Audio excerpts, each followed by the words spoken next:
il y a une interview intéressante dans laquelle Ice Cube, par exemple, explique comment les industriels, comment les patrons de labels influencent la création musicale à travers le conditionnement, en conditionnant les financements par exemple, au début des années 90, pour la petite parenthèse, Ouais. pour faire contrepoids avec la dimension révolutionnaire du rap portée par des artistes comme Public Enemy, avec des slogans comme Fight the Power, Ouais. etc. On a, si tu veux, les acteurs, les propriétaires des complexes pénitentiaires. Ouais.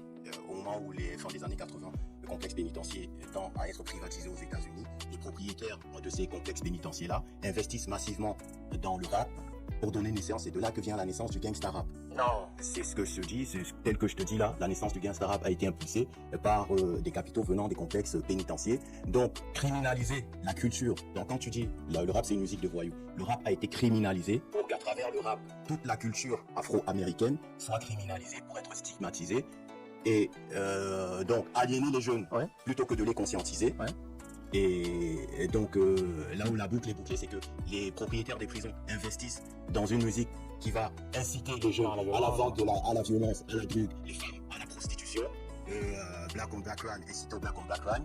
Rendez-vous ce jeudi à 19h pour le podcast complet sur la chaîne YouTube d'Argent Livre.